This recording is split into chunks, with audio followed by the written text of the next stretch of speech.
Welcome to the Whitetail Legacy Podcast. And we get the back view of him. And I mean, it's just a mega. 52 yards is a long shot. Magnum PI, what we named him. No idea. Just a magnum. Yeah, just a magnum.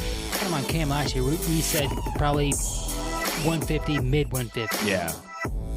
Same doe from the morning come out with that 9-pointer.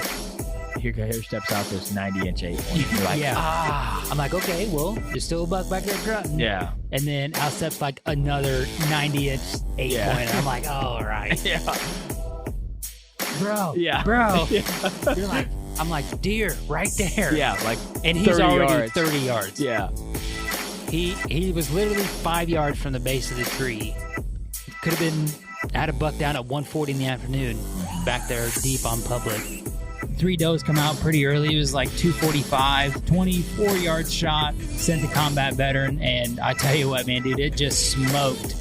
We always get so jacked up when the other person kills. It's just almost like we got it done. Yeah. And when you killed that doe, I was like, hell yeah, man. And we come down here to Missouri. I asked Comey one more time. I'm like, is it a good buck? And he goes, yeah, real good, solid buck. I'm like, all right, boom. And the deer just drops. Sure. Super special to me. Whitetail Legacy Podcast, bringing you back to the hunt and leaving a legacy. Baller Rut. Welcome to the Whitetail Legacy Podcast, coming in your ear holes, and I hope you're having an absolute fabulous day. We're having a banger day because we got some badass news that we're going to reveal after we get into the people that make this possible. We're going to start off with Last Breath TV. What you got over there, homie? So the launch party, absolutely epic. Absolutely epic. Films were smashing. Just people having an epic time.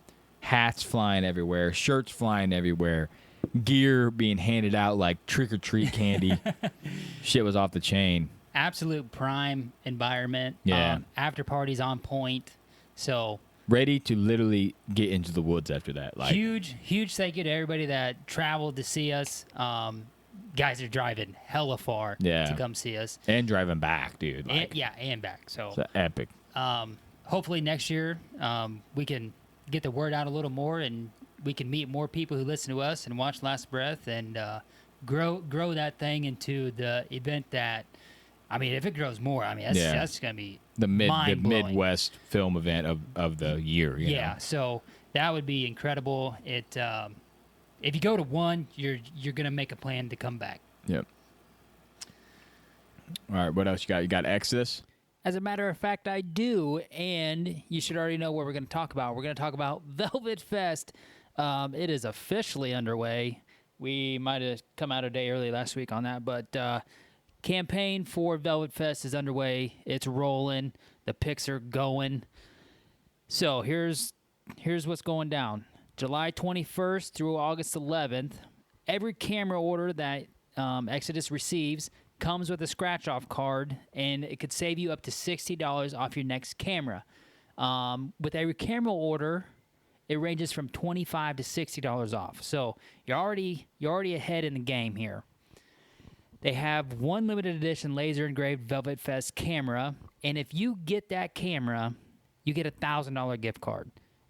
So there's exclusive Velvet Fest savings announced in their email newsletter, so you definitely need to get signed up for that. All you got to be doing is using hashtag VelvetFest on social media to win prizes throughout the whole online event, and they're going to be sending out custom shirts to random people that participate. And you already know you're getting a camera order in, you're going to get $25 to $60 off, and that camera is backed by a 5-year no BS warranty, covers theft and damage. They got it all. So go ahead and get involved here in Velvet Fest and get ready to have a badass season. All right. What else we got? The Bow Hunting League. Yeah. Guys, the team list is growing. You have until August 31st to get your team signed up. So that is good news if you're like us and like to wait till the last minute. But we're already signed up, so we're good. Not only for whitetail, but there's also a separate elk league if you're headed out west for that. There's also muley and blacktail in with the Whitetail League. There's just little plus and minus some inches on that. We can get into that when you guys get signed up. And it's all free to sign up.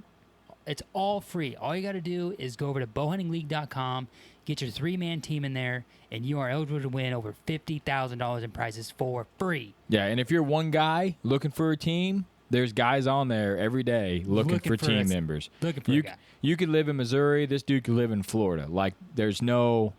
You could be on a team. You know what I mean? Like, that's the best thing about it. Is you can... A thing that's free, you go out, you kill a giant deer, and you get to win stuff. Yeah. Awesome. Yeah, awesome. Yeah.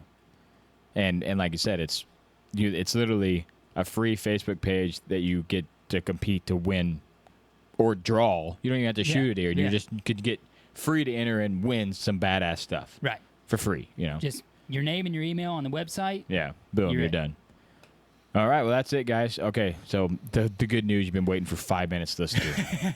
All right, so we got a lease. I've heard this before. Yeah, we're not going to lose it October 12th. We got a lease, finally. It's absolutely painstaking to get a lease around my area. And I'm not telling anybody where it's at, bro. Don't even message me. Don't even sniff around the area. Try to catch my scent because you won't find it. I'm a complete ghost out there. But we've got a lease. Not giant, but all timber and connected to really good stuff. Already shooters on it. Been glassing them up. Got the trail cams out there smoking right now. Can't wait. The renders are out there going to be bebopping. But it's a brand new piece. So you got all the excitement, wonder, what's on there, what are the deer going to do? And that's what it is for us. It's collecting that data, running the trail cams, and figuring these deer out and beating them. Like, we can hunt them in the rut and beat them, cool, but we want to beat them like just raw dog out there, one-on-one. Be a little strategic. You like beating them in a game of horse, you know what I mean? Like, I smoked you, dude. You're at S. I'm at S and you're at E. You know what I mean? Like, that's what I want. Right. Yeah. But anyways, this episode we're going to go through how we're going to approach this lease. We don't have a lot of time, right? It's late July. Yeah, it's go time. This is a lease that we know a little bit about the area, but not a ton, right? We don't know a lot. We never ran cams there. We don't know a ton. First, I'm going to go about how I got the piece, and then we're going to get right into the stuff. So yeah, and like the stuff is not just like how we're going to approach this piece, but like how anybody could approach a new piece This could of be ground. A piece of public. This could be a piece of new piece that you get permission on. This could be a giant lease you get. This could be a 5-acre piece that your brother's like, yeah, man, you can come out here and hunt by my house. Like, send your 6-year-old over there. They always kill a 200 over there. Yeah, sure. A little 3-5 acres. Yeah. But anyway, so I asked this lady, almost bought this ground, right on the edge, canceled me on that. Then ask her 4 times, no message back, get a random message back about, yeah, you can, we'll do something. Middle of July. I've been asking since January. The other piece that we have that we work to hunt, the other piece of private, that took 5 years, guys. 5 years to get permission on. This took about 2 and 4 months, or over 6 months, 4 times asking if she thought about leasing it anymore. Like 6 months hardcore. Yeah, you don't want to get like annoying, but you just say, hey, you check in. Hey, hope everything's going good. Hope you had a good Easter, whatever. If you do end up letting anybody lease this ground, let me know. I would like to have first dibs. Just that, just being nice, and that's how it worked out. And here we are. We got what we wanted. We got timber. We got timber. We're not hunting some creek draw bullshit that we're used to. Okay, but we're gonna go into how we approach the public the first year we're on it. We're going to do the same thing on this private, but on a smaller scale. So hopefully you guys can take a little bit of information on how you would approach a brand new piece of ground that you just got permission on. So first thing that everybody always says when it comes to whitetail, look at your maps, okay? And for us, it's a little bit smaller, right? So it's not really hard to look at the maps. But look at the topo map. maybe there's something that you want to look there. And we did that. We're like, okay. We looked at like 2 or 3 different topo terrain maps. Yeah. And stuff pieces together. You're like, okay, yeah, this flows into this. It gives you a really good idea of what the land looks like without covering the whole entire thing right off the bat. And this can also be good for before you lease something. Like before you put in an offer to lease something, you can look at the topo and get a really good idea of, okay, that could be a pinch point. This is a draw going into that draw. There's 3 draws coming out to this field. And you kind of get an idea of how steep the draws are, what you got going on. A little bit better than looking at just a satellite map. That's another thing. The satellite map compared to the just aerial map is completely different. Look at the satellite map. If you have an app that updates the map, that is key too. Because one map shows a bunch of fields that are actually now overgrown pasture that are not fields anymore. So if you looked at that map and it showed, oh, hell, there's a little cornfield here, there's a little cornfield over there, or there's a hayfield here, well, that's not actually what it is. It's actually all overgrown pasture now. So we got the most recent map we can find, and look at a bunch of different things. Look at the topo, look at the satellite, look at the terrain, look at the 3D. Yeah, the 3D was actually it was pretty beneficial. Pretty cool. It kind of showed you some different shit. So that's the first thing you do. If you got a giant piece of public and you're kind of wanting to get an idea of where you want to start, break out the maps. Everybody says that. That's the starting place. And so one thing about getting the lease, but you don't really have this as far as a public spot would be. But as far as like trying to get a lease, this is on the notes. We already know it's in a good neighborhood. Like we know that there's some bucks on a couple of the neighboring properties. That's the caliber of deer that we would like to shoot. Like I know the guy that hunts north of there like a quarter mile. Absolutely killed an absolute giant a couple years ago. Mm-hmm. We know the property straight west of there has slammers every year coming off that piece. So we know there's people killing good deer in the area. So the hunting pressure is there, but that's everywhere you go if you're in good deer area. Mm-hmm. But you just want to know, does this place hold the caliber of bucks that they hold? Yeah, and then that's why you start picking around on the map. You pick that area, and you're like, okay, this is in my zone of I know that's good, and that's why I didn't want to fade. People were like, well, why don't you go in this county? Why don't you go over there? Because I don't know. I could literally get a piece that has 6 pointers on it. Yeah, the neighborhood part of that the intel is gone. So we do have that. Another thing that is kind of like a low key secret tip that I do that I don't. Maybe more people do this. I don't know. I think more people are starting to do it. Yeah. As cool as it's becoming. Yeah. But yeah, this is a good tip. Yeah.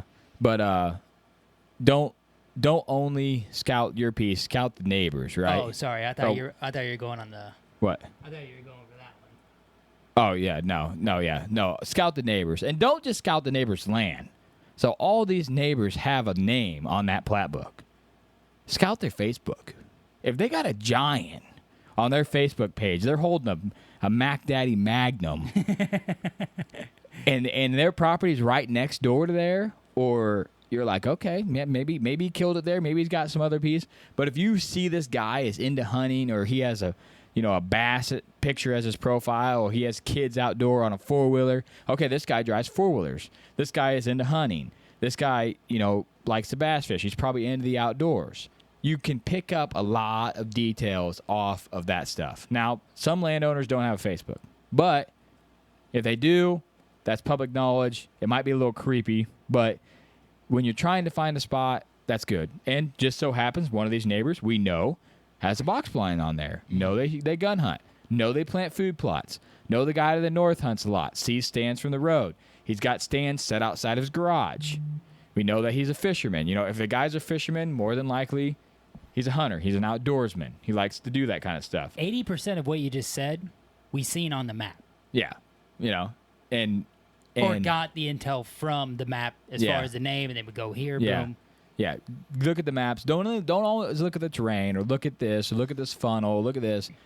There's a lot of stuff you can learn from that map. Look at the plat book, look at the name of the guy. Maybe you know a guy that hunts to the north or owns a piece to the north. You had no idea, and you're like, oh, dude, this guy killed slammer all the time. I had no idea where it was at. Boom, and you start connecting the dots. And if a guy's killing slammer and he owns a piece of property, there's probably slammers on it. He's not going to own something that isn't going to hold good deer. And I would say, realistically, a 3-mile radius of that property that you're on. A 3-mile radius. Look there. See if you know anybody who hunts in the area. Yeah. What they got going on.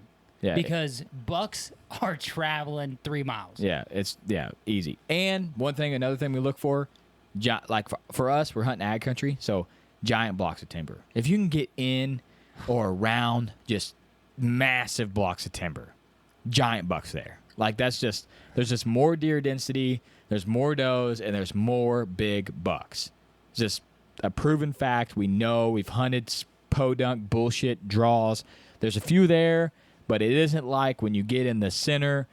And what we're talking about, it's a 40-acre piece. Like we ain't got like some magnum giant piece, but we're right in the sweet spot of where we need to be, right? We got the good shit, all right? So also from the map, write down areas of interest that you want to look at. Like Cody's been talking about the funnels, the pinches, the ridges, the oak flats. Write all that down of where you want to start at. That way you're just not out there like flabbergasted about, oh shit, look at this. Oh, look at this over here. And the next thing you know, you've been out there for 2 hours and you haven't even really looked at anything. Yeah. Get your key areas that you definitely want to hit. Like if you're on a big piece of public like we were, last year when we really took on a giant piece, you got to pick those key areas from the map, because when you're looking at a 1,200-acre piece, you cannot cover that whole thing. It's physically, I don't give a crap what you got going on. Unless you have no job, no kids, nothing going on, you are not going to be able to cover that whole piece sufficiently and understand what deer are in the area and how they're using the area. That's going to take years to do. And if you're wanting to get this property, you want to kill the first year. You want to kill the first set. You want to put yourself in the best odds to kill the first set. Okay, next. Go ahead. I was just going to say, like, what that point was, is just be realistic about what you can cover and what you can't cover. Yeah. Okay, next thing. If you are potentially thinking about hunting an area, even if you want to lease there, and it's 25, 30 minutes from your house, drive past it late season. Drive past it in the spring. See if you see any turkeys out there. See if you see any bucks out there late season. Get an idea of what you got going on. What's the timber look like late season? Is it wide open? Is it not wide open? You can see a lot of stuff from the road. Is there guys hunting on it? Like, am I trying to hunt something that there's guys already in there hunting? Am I, did all the hunters roll out? The box blind that was there 6 years in a row isn't there now. Well, maybe they left. Maybe I should ask. And then if you can make a relationship with the person, and even if they say, no, I don't want anybody hunting out there, ask to shed hunt it. People are cool with that. Most of the time, if they get to know you, you're like, hey, do you mind if I just go out there and walk around for sheds? Even let them keep the sheds. If they're worried about the sheds, to say, hey, yeah, I mean, I want to walk it. I like walking out in the woods, finding stuff. And you can give them the sheds. They probably think it's cool if it's some guy that just has a small piece like that. They might like something off their property. You know what I mean? And I mean, we know that about this is like you just get caught up in the time, and maybe this guy wants to go out shed hunting, but he just don't have the time. Yeah. He's got kids playing baseball or basketball. Football or whatever. Yeah, doing a million things besides doing what he wants to do. It's out shed hunting. So just say, hey, if I find one, I just want to take a picture with it, and you can have it. Yeah, and that gives if it gets you on there. That doesn't only give you the intel for that property. That gives you the intel for all the properties around there. So if you ever can you got an area picked out, you can get in there and be like, okay, well, this deer was there late season on that property, and I'm just north of there, so there's a good chance he might come up here and feed in this ag. Mm-hmm. Something like that. Any little step that you can put the pieces together without actually hunting the piece is great. Just like in the bow hunting league Snapchat, dude's just running cams on a piece. The guy said, yeah, you can run cams out there. Had a couple extra cams. He's like, well, I'll just put a couple cams out there and see. He's like, well, maybe I'll find something that from my other property that comes up here, I can connect the dots, or maybe I can hunt it in 5 years and I just get some pictures of deer. Like, if you got an extra cam, just say, hey, man, I really like deer pictures. I was just wondering if I could throw a cam up here all year. I won't even come check it. I'll just come back, February and pull the card and just I'll show you what's out there. And a lot of people, if they're not really into hunting, they still think it'd be cool to see what's on their property. Definitely think it's cool. And that's something that I was able to do. I was able to go out and shed hunt this piece. I did ask her if I could shed hunt it. She was kind of on the fence about it, and she asked me who would be with me. I said, I'm just going to take my kid out there. He likes to walk around. And she's like, yeah, if you find anything, show me. So we found a couple, sent pictures of her with, the kid. Kid was happy. She was happy. She's like, oh, that's cool. Found a hanger out there, didn't you? Yeah. A hanger. Yeah. So it's pretty cool, and another place I could walk. For shed hunting, it's just miles. You just want to get as many miles in areas. But now we know there's 2 really solid bucks there late season. If I never asked to shed hunt that piece, even though she said there's no way that you're hunting this, because someone's already hunting it 2 years ago. Like, they weren't shed hunting, but someone was hunting it, Now I know, okay, there is some deer there. Because if you ask the guy, they're not going to be like, oh, yeah, there's slammers on this piece. They're not going to come out and say that. Any guy who's hunting's never said that. Yeah. All right, so. Unless he owns it. Yeah, unless he owns it. Like, oh, yeah, there's slammers all over this piece. But, yeah, so what do you got next, homie? What are you doing next? So you've got your areas of interest, and hopefully you're out there, you're looking at it. How many stands can you afford to buy, and how many stands can you get on this piece to hunt it effectively? And if you can't afford, 8 sets, and especially like us, we're hunting together, so it's not just a stand and sticks, it's a stand plus a stand with sticks. So consider mobile hunting. Get in a mobile setup. And, maybe we've talked about this already, is like hunting a stand that we have set up, that we're going to set up here in the next week or 2. And then also we have the mobile setup. If we're not in the right spot, but it's hot right now, we just go in there with the mobile setup, pop in there the extra 30 yards we're talking about, and we're in the zone again. Yeah. So don't necessarily have to have all the stands right now. Just maybe buy a mobile setup if you don't have one, and then you can make a move if you see something on a hunt and you need to be somewhere else, but you need to be there tomorrow morning. Yeah. Then you can just go in there with your shit, pop it right up. Yeah. So make a plan for where you potentially want to get your stands. You're out there walking, you're scouting, you're looking at stuff, and make a plan. Say, hey, I got 4 stands in the garage, or I can buy 2 stands. Where am I gonna be the best odds of what I think just on the terrain? I got no data on this. Where would I be just so I could go out here, have a place to hunt? What's my prevailing wind? Here you go. Now, saying that, you have to be ready to completely wash everything that you just did. So you hang those stands, you might hunt it for 2 weeks and be like, shit, I need to be over here, or these deer are coming out behind me, I need to make a move, or the cams are telling me to go over there. So we think realistically we're going to hang 4 sets on this property and run mobiles if we need to. Are we going to hang all 4 sets? No, we're not going to hang all 4 sets. We're going to hang 1 or 2 in spots that we feel really good about, that are easy to get into. Like, we're going to, if we need to get in there and move them, we ain't going to mess anything up. Mm-hmm. Like, you can get in there, move it, and get out. But having a plan now of what you want to do is huge, and if people are like, oh, I got plenty of time to hang stands. But you don't have to only hang stands. You have to trim shooting lanes. You have to think about this wind. You have to make a plan for this. I mean, there's a lot of stuff, and the weeks just fly by. They're flying by. Maybe it's just us at the shit. I don't know, man. Maybe it's just us. No, and you make a plan like, okay, it's July, or I'm looking at this place in January. I want to have 6 stands out here. Well, I got 3. Make a plan to spread the cost out of a stand, those 3 stands out 2 season. Mm-hmm. Having that plan is huge in being successful, because unless you're on the ground or mobile hunting only, you're gonna need the stands to hunt out of. And that's a cost that you're gonna have to find. Same thing goes for trail cams. Okay, you need to make a plan for your trail cams. When you're walking out there, you're looking at the sign, you got to make a plan. And you don't only want to make that plan for it's July, like, oh man, this is a good spot right here in this clover field or whatever, or this green bean field. You need to make get an idea of where am I going to put a camera for November? Where am I going to put a camera for all the next year, the data for next year? Where am I going to place this cam?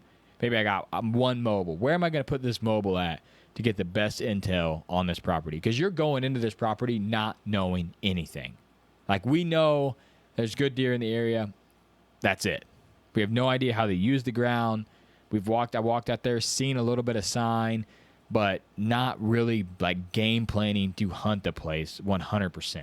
Like, I wasn't out there like, man, I can hang a stand here. The wind's going to be doing this. Because you're just out there looking for sheds. You're like, okay, this is a good late season area. Let's go walk that and see if there's anything out here. But making a plan for your trail cams. How many trail cams do you feel you're going to effectively need to cover this area? Are you going to need 10? Are you going to need 2? Are you going to need 4?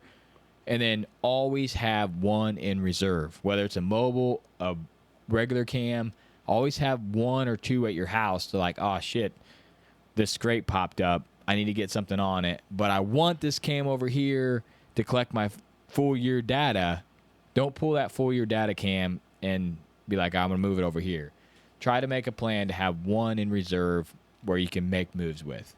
And people are like, well, I'm going to have a cam set in my house doing nothing. But it could be the value. It could be literally the thing that makes you kill. Having that cam, especially as a mobile, like keeping one mobile back, like super key. Okay, a fresh scrape pops up. You're in an area, boom, you move on it. He's daylight and you go in there. That's something to definitely think about. So go ahead and cover. We're in there. We're scouting right now. We're figuring about stands and cameras. What are you looking at right now to make those placements if you're on a brand new piece of property that you have no idea? But go ahead and cover it. It's right here.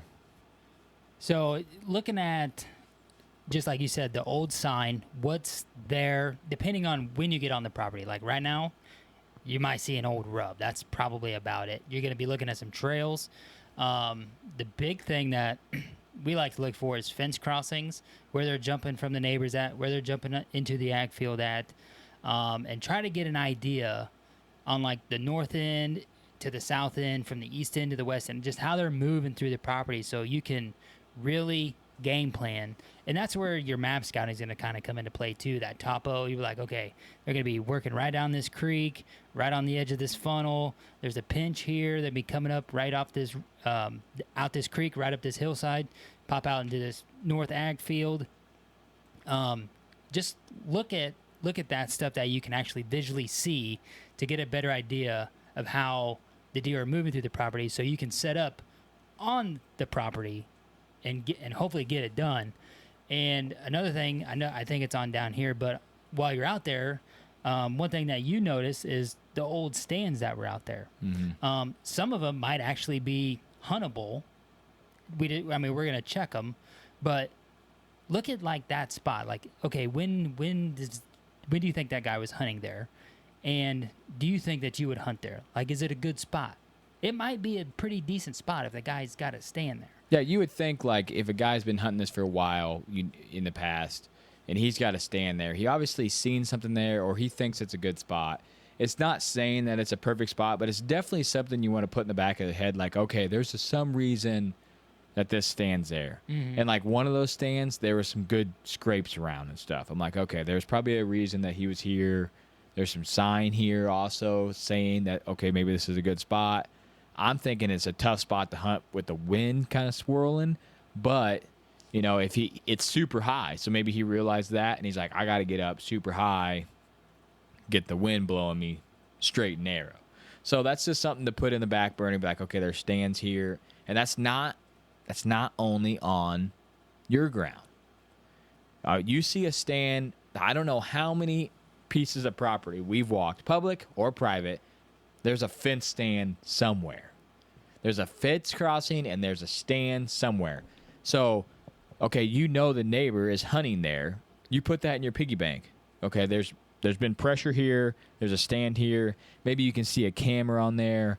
maybe you can see this guy's got a shotgun blind here, and you can put together the pieces like, okay, there's a shotgun blind there, probably going to be shotgun hunting there. Yeah. Okay, there's no bow windows in this thing. Like, there's no way he's shooting a bow out of this. He's either crossbow or gun hunting, okay? That gives you an idea of what the neighbor's doing. For our piece, etc., there is a bunch of stands to the north that you can see late season on this property. You can see them right now. There's some right on the fence, right on the ag fence. You go to the back, the west side of it, there's a food plot on the neighbors right on the fence line, okay? Now, that's beneficial for you to draw deer in your area to bed next to that food plot, but you also know that if there's a food plot there, there's probably potential for someone to be hunting there. So you know, okay, there could be someone hunting there, and get a good idea of if the wind's doing this, that, you know, that guy could be in there hunting. It's just another little crevice you could put in to say, hey, there's a stand here. It looks like it's pretty well used. Or there's a four-wheeler trail right on the edge of this property. There might be traffic in and out of this. There's an easement that comes through this property that's close to mine. Like on the south side, there's an easement that goes right along the edge of the field. We know that there could be people drive through there any time of the day. Like shotgun season, there could be people driving through there all the time. You have no idea.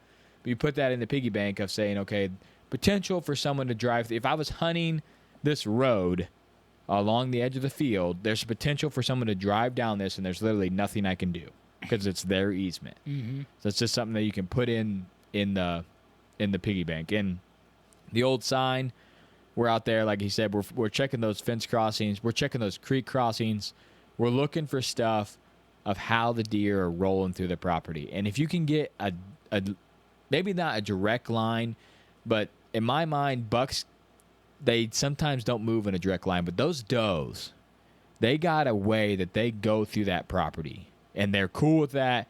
And most of the time, they don't waver off of that too much. They got a line that they like to use in those doe family groups. And if you can get pinned down on one of those, okay, man, there's pretty good trail here. The does are probably coming off this ag, working this oak flat, and going right in here to bed. And you got that trail connecting the dots. You know, man, if I need to kill a doe, this would probably be a good place to set up. Or maybe there'd be a buck on this trail going the same thing that these does are doing.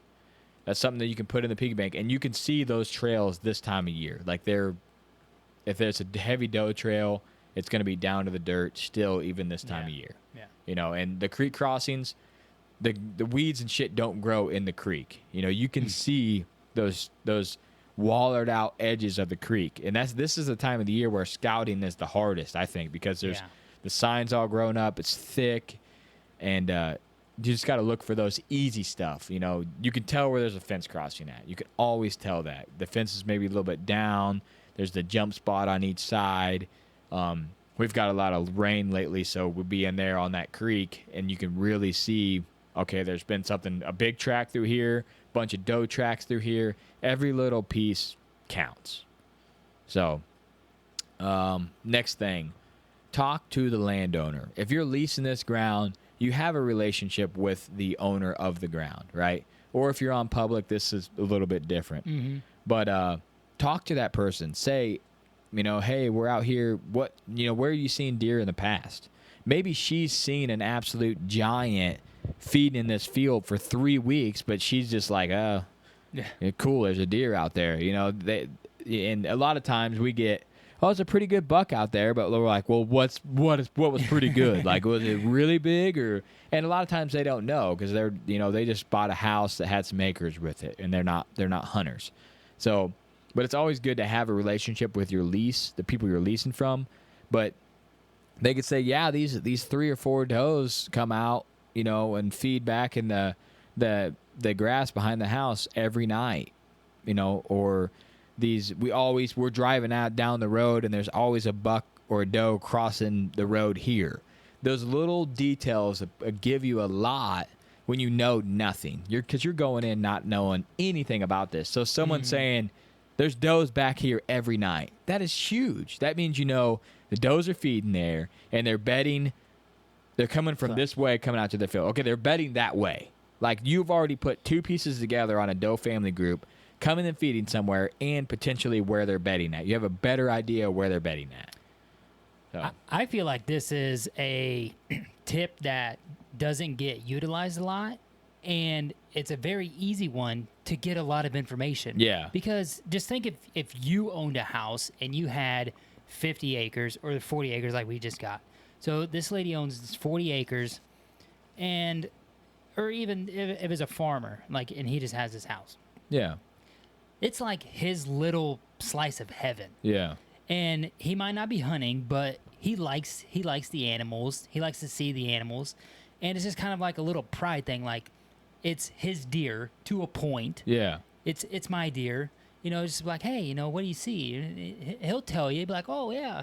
Just like you said, you know, I seen a good one or whatever. Every time like, I'm combining this edge, there's bucks, you know, I bump bucks out of this edge in this corner or something. He's out tilling in the spring. Yeah. He'll stop and pick up a shed. I guarantee it. Yeah. He's going to stop and pick up that antler. Yeah, and he's probably, you might not ask the guy, but he's got a pile of sheds in the back to give you intel on what's on the property. Right. You know? And if you don't ask that question, he's just, you know, he's a farmer. He's like, well, this guy's just probably trying to kill deer to get some meat. Most of the farmers around here don't understand hunting like we do. They're like, oh, we hunt, you know, kind of. But I'm like, dude, this is what I do. To the landowner, it's almost like a pride thing. Like they have this spot for these deer, and they're gonna talk about it. Yeah, you know, they're people like to talk about stuff that they own or that's theirs. You know, and you could say, man, this spot over here, I really like this spot. It's beautiful. And then they'd be like, yeah, that's a great spot. You know, just right over here. You know, I've been seeing a lot of turkeys, or I've been seeing a lot of deer, or, you know, there's a lot of stuff. And it's so easy. And if you're like us and you want to continue this relationship with the landowner, so you can kill that 2-year-old or that 3-year-old that you passed this year when he's 5 or whatever you're trying to do, you want to extend that relationship past a year. Like, we're already talking to this lady about next year, the following year, trying to be like, hey, you know, as long as you own the property, we're going to be respectful. Everything works out. We'll just keep going. And you know that you're getting this little bonus, you know, every year. You can see that coming. Right. And we've already put out the offer. You know, she's a single lady. I'm like, hey, if you ever need a tree falls down in the driveway or something happens, you got both of our numbers. Don't be afraid to reach out.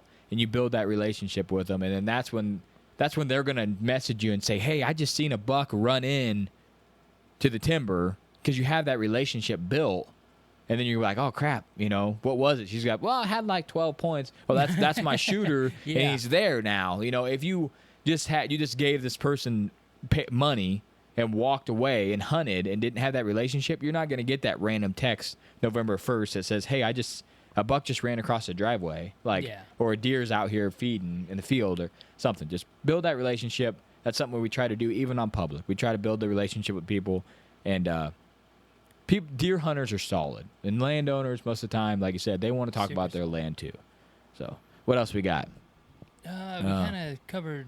Okay, let's talk about, you know, you're out there, you're walking around, you're scouting right now, and you're thinking about, like, if you're us, you're like, shit, I got to get set up on this place. Like, I'm running out of time. I need to get something going, get my cameras out, and make a plan. When you're out there, don't only plan for October 1st. Try to make a plan for where you're going to go in the rut. Try to make a plan for what you think you might do late season. And you don't have to set up on that, but having that game plan, like when you're out there walking, don't just be thinking, okay, this is buck bedding. They're probably feeding up here. I'm going to get in here October 12th on a cold front. Be thinking, okay, this is a good rut funnel here. Maybe we should run a cam here for all year intel, or maybe we should think about maybe finding a tree that we could hang and hunt in here in a scenario. Because that's what we're going to be doing when we're just walking this property. We're not only hanging cameras and stands. We're going to be like, okay, we can get into this tree. We'll have shooting over here. This is what our wind to be doing.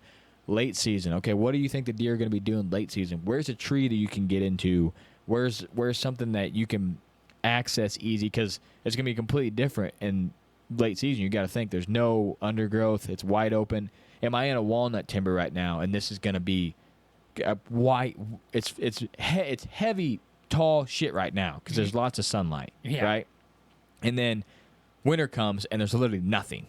No, there's nothing there. It's just a open ass walnut timber.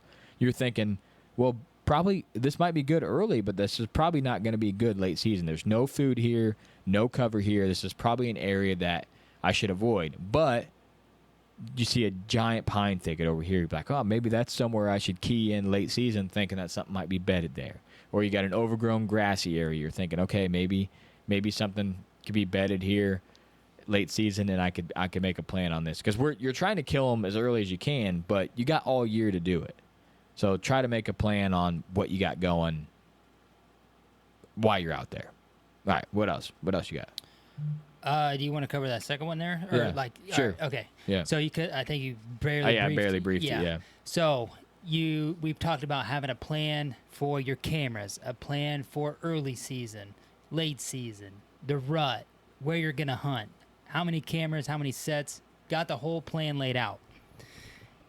You need to be mentally prepared to scrap all that because, like we keep saying, you know absolutely nothing. You know what it looks like. You've been out there. You've walked it. You've seen the old sign. You've seen whatever you've seen when you were out there. But this year, the crops might be different. It might be a white oak year versus a red oak year. Someone could have bought the north and be hunting it hella hard. Late season, the neighbor could have just smashed 20 does. Yeah. And it's all different. They could have logged on the neighbors, and it's changed the way that they're working. It could be logging this year. It could, like, you know, we've middle been of there. October. We've been there. They're logging. We were just talking about that. Yeah. So just be mentally prepared that shit's not going to look the same, especially as the year goes on. Like, it's going to change more than you might think it end up changing. And you're going to have to adjust, and you're going to have to adjust on the fly because it's your first year out there. Yeah. That's the hardest. I feel like that's the hardest time to kill a buck. Your first year out there, you got no data. You don't know what deer there. You're trying to figure it out. You're at ground zero of, okay, I got the piece. Here we go. Like, that's the challenge of doing it all, because you're looking at a new piece of ground, and with us it's only 40 acres, but it's all timber. You get into 40 acres of timber, there's a lot of shit to look at. Instead of, okay, here's a field, here's a ravine, I know they'll be working this creek draw because that's the only timber I got. Like, it's a little easier there, but you're talking all timber, and we got the ag to the south and the ag to the north, but we got 40-acre block of timber. I mean, there's a lot of stuff, and it's overgrown pasture and cedars and timber and walnuts and creeks and hedge timber and a lot of different shit in there combined. So, like you said, you got to have a plan, but be in the back of your mind, be like, okay, I got to be ready to make a move because shit could change tomorrow. Like our last year, we were all set up and we lost the lease October 15th to someone else. Like, we hope that that don't happen this year. But that shit happens, right? The dude's like, hey, I'm giving your money back. Someone else is hunting it. So, but anyways, just be cool with what you got. Shit changing. But with this, we should have hit earlier, but. Yeah, this is the list of shit is just Cody and I spitballing just random. Yeah, so if you're planning on, say you want to run some new cams here, you want to hang some stands, and you don't want to buy anything else, try to make a plan on what you're going to pull, what resources you're going to pull from another property to go to this property. So that's something that we were trying to decide. Are we going to run less cams on our one piece? Are we going to run less cams on public? Because we're still going in on Magnum. Like, hands down, when it's time to be in the Magnum zone, we're in the Magnum zone. That's just how it is. We're emotionally attached to that deer. We're going to kill him this year. Calling that. Okay, cool. Only thing I'm calling. But yeah, just make a plan on, okay, I'm going to pull 2 stands from over here, or I'm going to pull 2 cameras, but be selective, because this new piece might not be as fire as you think it is. It might not be as good as you think it is. And if you pull all your stuff to put over there, you could be missing something that's happening over here. So you have to be selective on what you got going on and be able to say, even if you're feeling it, you're feeling the spot, you're feeling it, and the shit's just not there, move the stuff back to where you got that history. You got it. You got a shot. You got a shot. So that's something that you're going to need to do. So we talked about this earlier, but a long-term lease is going to change your goals. Like, if this is a year-to-year thing, something that you bidded into. Like there's a lot of lease you have to bid into, especially if we're with the other guys. Like make a plan. What are we going to kill? Are we going to kill a solid 3-year-old? Are we going to kill 130s? We're going to kill what? Are we going to kill 8-pointers? We're not going to kill 8-pointers. Make a plan on what you got going on, because if you didn't sign that thing for 5 years or 3 years, it's really hard to make sure that you're going to have that. So you kind of have to get an idea of this is what we're going to do. And if you're with it, on it with other people, you don't want any grief when he shoots a buck that, like, you say, if you do this, this is the rules, you're out of the lease. Like, that's what it needs to be. You need to have some solid rules to state, like, don't drive here or you're out of the lease. Don't shoot this buck or you're out of the lease. Don't do this. Make the rules and stick to them. And that will definitely help you out. Or if you can hunt it for 5 years, okay, we got completely different rules. We're gonna try to, next year we're gonna try to plant a food plot over here. We're gonna do this. We're gonna do that. That's something that you need to decide what you're going to do. Yeah, that's what I was going to hit. Not only about just what you're going to shoot, but like the food plot side of it, getting some other trees out of the way that if you need to, you can go out there and may and get them down. Yeah. That's some guys might go out there and do that, even though they probably won't be on it next year. But, if you're trying to get it done this year and that's what it takes, more power to you. But if you've got that long-term commitment, it's easier to deploy patience. Yeah, sure. So, and last but not least, this is like the biggest thing I think we need to cover. Oh, hell, there's more. Oh, shit, there's a lot more. Okay. Anyways, one of the biggest things I think we need to cover is, so you're out there, it's July, and you just got an absolute mega pimp daddy magnum out there. He's giant already. And you're getting jacked. You're pulling stuff from other properties. You're going out there. You're moving in on this deer.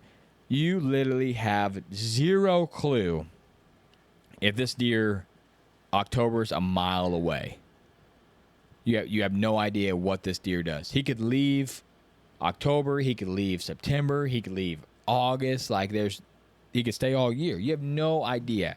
So you have to take the data that you get with a grain of salt. So you have to say, this deer's here, and he's solid, and I'm going to hunt him if he's here, but I'm not going to, oh, man, I got a 200. This is a once-in-a-lifetime shot. And then you just bank all your year on that area, and then he leaves, and he's not on that area. That once you hunt a piece for 3 or 4 years, you're going to know what bucks stay and go. Mm-hmm. You're going to have a good idea. You might have some randoms float in that you don't know about, but you're going to have your core bucks that you keep trying to kill that you can't kill if you're like us, that okay, this one's going to stay to like the 15th of October, and then he's going to roll out. This one's going to be here all year. We're going to probably see this deer. We have a good chance to kill this deer. Let's make a plan for that. You got to be realistic with your expectations and not get so overwhelmed and ruin it all on one buck. We did that last year on just an absolute giant typical. We put a lot of hunt into, a lot of resources into, and we got burned. We got absolutely burned on public land of a deer just leaving. We are covering, we got 30 cams out there covering assloads of acres, never got another picture of him. Deer rolled out, gone, long gone. And then, you wasted all that time on that deer in that area where there was literally no other deer. So it definitely, you definitely got to take it with a grain of salt and hunt it like the deer's there, we're going to hunt. All right, what you got? So since this is a new piece and very little, see if there's a spot where you can get out there and do some observation sits. I think that's pretty key. I wouldn't say observation sits are something that we kind of do, but I think we're taking more time to scout in season than we have in the past. So I'm kind of throwing those two together. I feel like you can get a lot of data, especially like when we see a deer or we see a buck that we got on the list. When you just even see it, like that's light switch shit. Mm-hmm. And you can do that in an observation set. You get to see him work through the area, how he's working through the area, what he's using. You don't just get a glimpse of a picture or a 10-second video. You get to see him coming okay, he went through here, he went through this, he passed that tree, right, he took a right, went up there, they loop back around. Like, you get to see all that long form data and absorb it. So for an area that you don't know, like, do you want to just go in and get in the best shit that you got, like, right off the rip? Maybe on public, yeah. If you feel like it's hot, might be another dude in there tomorrow. But for us, we know there's gonna be no one in there. So maybe taking a hunt where you're like, man, I think I could kill here. I'm not sure what the deer are doing. Maybe taking a hunt early and watching an area. And if you plan on hunting next year, if you get a little bit of data, or you plan on hunting it, you know, I'm going to be hunting here late season, that deer is going to use that area kind of the same. You know, he might throw it off a little bit, but if he's working a ridge, just chilling by himself, doing buck stuff, not on a doe, that's how he's comfortable working that ridge on that wind. And that's data that you can collect. Now, maybe if you were down in the shit, you can only see 30 yards. But maybe if you set back 100 yards, you can see 300 yards. You know, you're up on top of the ridge, you got a better wind, and you can scope that, and then you can make your move. I feel like on a public piece, you can do that, yes, if you have the time. There's other hunters on you, go in there and get the kill. But if not, you know, set back. Even the hunting public does that. They set back and do observation sets and then go in and kill. They're still, you're not like just out there without a bow. You know, you're out there trying to kill, but you're not going in on the bed. You're not going in on right on the sign. You're kind of chilling and letting the shit play out, and you're learning. And the more you do that, the more you're going to learn over time to be a better hunter. So, well, I think that's about it. We hope you absorbed some kind of knowledge from this. I bet it's kind of hard listening to it because I guarantee you're almost thinking about a piece that you're already on, thinking about the shit. But for anybody who's got a new piece, just like we just got, like, this is literally what we did or doing right now, and planning on. Yeah, and this is the same thing we did when we went to the public. We break it down. We're the older we get, we're trying to be more tactical with our time. And if you have a plan in place, you're going to be way more tactical with your time than if you're just going in there and I'm going to look at it and make a plan as I go. You can look at it, make a plan as you go to change shit. But if you have a plan before, it's going to help you out a lot. And this is just small stuff that you can look at, whether you're thinking about getting a new lease, you just locked one down. And like I said, looking at Landowner's Facebook pages, I don't know if anybody else does that. Like, I might just be the most weirdest dude out there, like, just creeping on people. I'm not doing it to everybody, but, like, if there's a landowner, I'm like, oh, yeah, James Block, like, I'm going to check that out, you know? Yep. That's just some random name that's not by the land, but I'm just saying. I'm going to look that up on Facebook and be like, oh, yeah, I got 9 mutual friends with this guy. And it'd be cool to be like, hey, man, I lease this over here. Like, you know, I'm going to be out here this year because you never know. No, yeah. I don't know how many properties we leased where there's a fence shooter. There's a dude shooting across the fence. If it ain't been hunted in 4 or 5 years, there's a dude shooting across the fence. Definitely. So, definitely good shit. Just be like, hey, we're going to be over here this year. You know, we got permission. You ain't got to tell them you leased and just say, hey, we're going to be hunting this year. So, we hope you guys enjoyed this. Always try to do the right thing. Try to leave a legacy, and Whitetail Legacy is out.